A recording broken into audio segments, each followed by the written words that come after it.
श्री प्रेम निधि जी। श्री प्रेम निधि जी में प्रेमा भक्ति संबंधी अनंत गुण प्रकट थे। उस ज्योतिषी विप्र को धन्यवाद है जिसने गुणों के अनुरूप ऐसा सार्थक नाम रखा।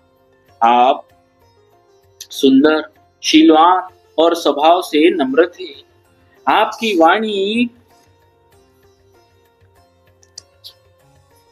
वाणी मधुर, रसमयी और श्रोताओं का सर्वविध कल्याण करने वाली थी। हरि भक्तों को सुख देने के लिए आप कल्प वृक्ष के समान थे जिसमें प्रेमा पराभक्ति के बहुत से फल लगे रहते थे।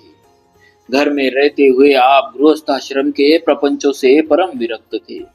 विषयों को त्याग कर सारत्व प्रेम का आस्वादन करने वाले सदाचारी और परम उदार थे। नियम पूर्वक भगवत भक्तों के साथ सत्संग किया करते थे। आगरा निवासी भक्तों पर दया करके आपने श्री वृंदावन से बाहर आगरे में निवास किया और भगवान की कथाओं के द्वारा सबको पवित्र किया। श्री प्रेम निधि जी मिश्र श्री विठलनाथ जी के शिष्य थे। आप महान प्रेमी संत थे और आगरे में रहते थे। आप बड़े सुंदर भाव से श्री श्याम बिहारी जी की सेवा पूजा किया करते थे।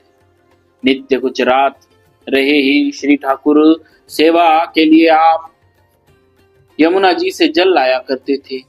एक बार वर्षा का मौसम था। अधिक वर्षा के कारण जहां तहां सर्वत्र रास्ते में कीचड़ हो गया। तब आपको बड़ी चिंता हुई कि यमुना जल कैसे लाएं। आपने अपने मन में विचारा कि यदि अंधेरे में जल लाने जाऊं तो कीचड़ में फंसने का भय है, और यदि प्रकाश होने पर जाऊं तो आने जाने वाले लोगों से छू जाऊंगा। यह भी ठीक न होगा। अंत में सोच विचार कर निश्चय किया कि अंधेरे में ही जल लाना ठीक है, क्योंकि उस समय किसी से छूने का डर नहीं रहेगा। जैसे ही आप दरवाजे के बाहर निकले तो आपने देखा कि एक सुकुमार किशोर बालक मशाल लिए जा रहा है। आप भी उसी के पीछे पीछे चल दिए। श्री प्रेम निधि जी ने अपने मन में समझा कि यह बालक किसी को पहुंचाकर वापस लौट रहा है। कुछ देर के बाद आप अपने घर की ओर मुड़कर गायब हो जाएगा। पर अच्छा है, कुछ देर तो प्रकाश मिलेगा। जितनी देर मिलेगा उतनी दूर तक सुख से पहुंच जाऊंगा।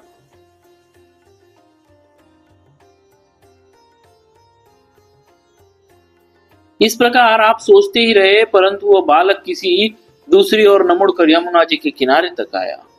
इससे इनके मन में बड़ा आश्चर्य हुआ और उस मशालची लड़के में ही मन को लगाए हुए आपने श्री यमुना जी में स्नान किया। परंतु इनकी बुद्धि तो उसके रूप ने अपनी ओर खींच लिया था। स्नान के बाद जल से भरा घड़ा जैसे ही आपने अपने सिर पर रखा, उसी क्षण पहले की तरह वो बालक फिर आ गया और फिर उसके पीछे पीछे चली। जैसे ही आप अपने घर के द्वार पर पहुंचे, वैसे ही वह मशालची लड़का गायब हो गया। अहो, प्रभु ने यह क्या किया? वह बालक कहाँ गया? कौन था? उसे पुनः देखने के लिए आप आतुर हो गए और अपने नेत्रों से आंसू की धारा बह निकली। श्री प्रेम निधि जी बहुत अच्छी कथा कहते थे, प्रभु के स्वरूप को दर्शा देते थे। उससे श्रोताओं के मन को अपनी ओर खींचकर उसमें भगवत भक्ति के भावों को भर देते थे। यह देखकर दुष्टों के हृदय में बड़ा दुख हुआ। ईर्ष्यावश उन्होंने बादशाह को शिकायत करते हुए उन्होंने कहा कि प्रेम निधि के घर में अच्छे अच्छे घराने की बहुत सी औरतें हर समय आती जाती रहती है। यह सुनकर बादशाह क्रोध से जल उठा। उसने अपने सिपाहियों को आज्ञा दी कि प्रेम निधि को फौरन पकड़ लाओ। श्री प्रेम निधि जी जिस समय जल भरी झारी बड़े प्रेम से भगवान के सामने रखकर उन्हें जल पिलाना चाहते थे, उसी समय चौबदारों ने आकर इन्हें बादशाह की कठोर आज्ञा सुनाई और कहा, अभी इसी समय हमारे साथ चलो। ऐसा कहकर वे लोग शोर मचाने लगे। तब भगवान को जल पिलाए बिना ही श्री प्रेम निधि जी बादशाह के समीप गए।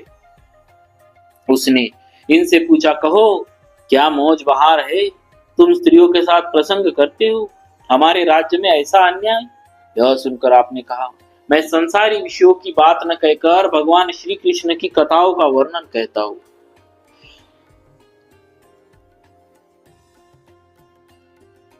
मैं संसारी विषयों की बात न कहकर भगवान श्री कृष्ण की कथाओं का वर्णन करता हूँ। जिन स्त्रियों या पुरुषों को कथा अच्छी लगती है वे आकर कथा में बैठते। जो किसी कथा रूपी तीर्थ में श्रोता को डांटे, फटकारे या निकाले अथवा उनको बुरी निगाह से देखे तो उसे बड़ा भारी पाप लगता है। यह सुनकर बादशाह ने कहा, यह बात तो तुमने बहुत ठीक कही, परंतु तुम्हारी गली मोहल्ले के लोगों ने ही आकर तुम्हारे संबंध में मुझसे जो कुछ कहा उसके अनुसार तुम्हारा चाल चलन, रहन सहन कुछ और ही है। यह कहकर बादशाह ने चौकीदारों से कहा, तब तक इन्हें हवालात में बंद कर दो। अच्छी तरह जांच पड़ताल के बाद मैं फैसला करूंगा। ऐसी आज्ञा पाकर सिपाहियों ने इन्हें ले जाकर कैद खाने में बंद कर दिया। भक्तवर श्री प्रेमनिधि जी को कैद खाने में बंद करवा कर बादशाह उस रात में जब सोया तो श्री बिहारी जी ने उसके इष्ट मोहम्मद साहब का वेश बनाकर स्वप्न में उससे कहा, मुझे बहुत जोर की प्यास लगी है। बादशाह ने कहा, आप खाने में जाकर पानी पी लीजिए। यह सुनकर प्रभु बहुत रुष्ट हुए और बोले, वहां कोई प्रेमी भक्त है जो मुझे प्रेम से पानी पिलाए? जब बादशाह ने कुछ उत्तर नहीं दिया तब भगवान ने जोर से उसे डांटते हुए बोला, अरे मूर्ख, तूने मेरी बात नहीं सुनी? बादशाह ने कहा, जिसे आप आज्ञा दे वह वही भाग्यशाली पानी पिलाएगा। पुनः प्रभु ने कहा, तूने तो उसे कैद खाने में बंद कर रखा है। यह सुनकर बादशाह घबराया और डर गया। उसके हृदय में प्रेम निधि जी के प्रति सद्भाव भर गया और वह सोने से जग गया। उसी समय रात को ही बादशाह ने दास दासियों को आज्ञा दी कि शीघ्र ही श्री प्रेम निधि जी को कैद खाने से छुड़ा कर लाओ।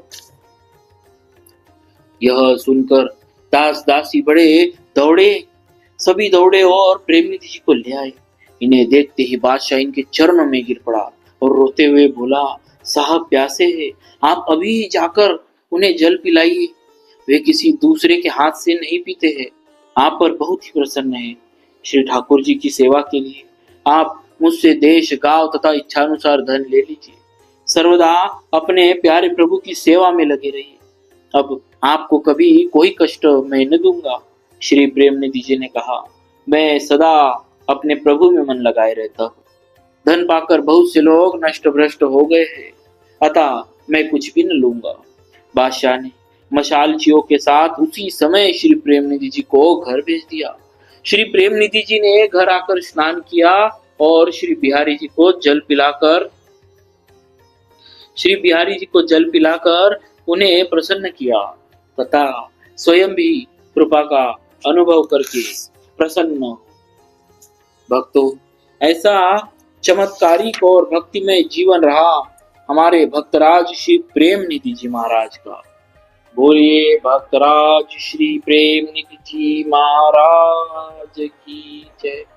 भक्तवत्सल भगवान